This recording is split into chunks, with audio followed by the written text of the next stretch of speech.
You have no idea what really happens behind the scenes of our favorite foods, and trust me, the reality might be a bit hard to swallow. Think bee vomit, crab sticks with a hint of insect flair, and fancy coffee beans that have been, popped by a weird animal.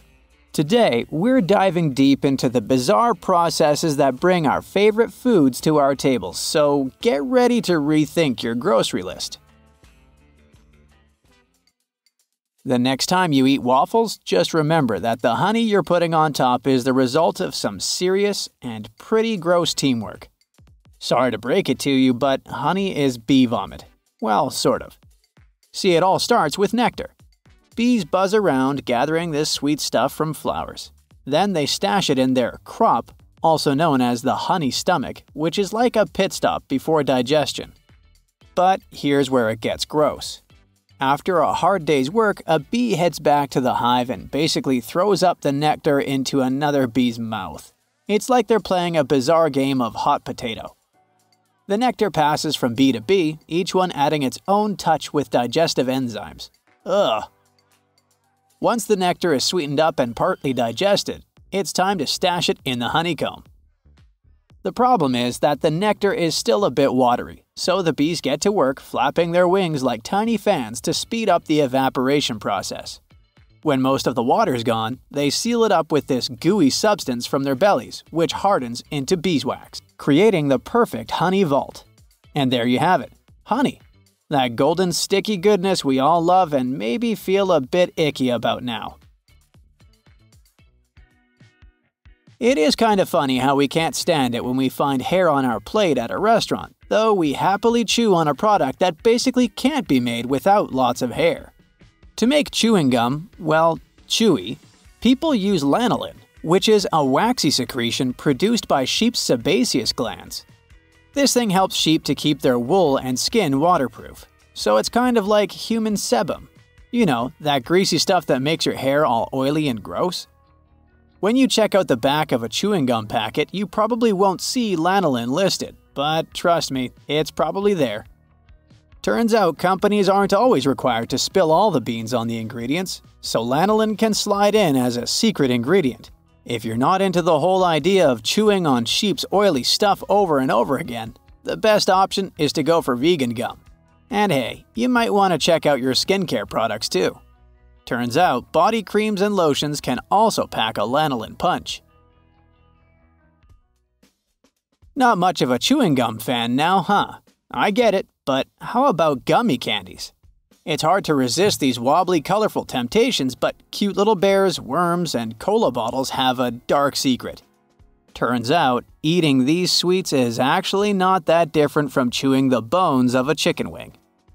See, gummy candies are essentially made with corn syrup, sucrose, starch, water, and the main ingredient, gelatin. But the nasty part is that the production of gelatin starts with boiling up the bits that no one wants to think about, like skin, tendons, ligaments, and mainly bones, usually from pigs or cows. Sometimes your candies even include fish skin and scales. That's nasty. The whole idea is to take out collagen, the body's most abundant protein. Collagen is great for strengthening tissues, which makes it perfect for giving candy that chewy texture. Our love affair with them dates back to the 1860s, so I know it's hard to stop. But if having candies of animal bits is a no-no for you, you can always try the ones made from agar-agar. This plant-based gelatin replacement is made from seaweed. But hey, thinking about it, you might find that gross too. It's time to talk about the imitation crab, also known as surimi, or the hot dog of the sea. This nickname makes perfect sense as it's made from a mishmash of ingredients like fish scraps, starches, and flavorings. These things are ground, mixed, and shaped into those familiar and delicious red sticks. If you think this idea came along with industrialization, think again. The truth is, surimi's origins go way back to ancient times when East Asian fishermen whipped it up from leftover fish bits to offer a more budget-friendly seafood alternative. But things got a little fishy over the years. To give imitation crab that vibrant, I just came from the ocean look, brands often add red food coloring to those sticks. The thing is, some of them use something called carmine, a coloring made from crushed cochineal insects. Yep, I'm talking about bugs originally from the American continent that are about 0.2 inches long, and they're squished up to make a bright red dye. This practice dates back to the 16th century when it was used for coloring fabrics. But nowadays, this red coloring is in all sorts of food and drinks, like ice cream, strawberry milk, maraschino cherries, and fake crabs.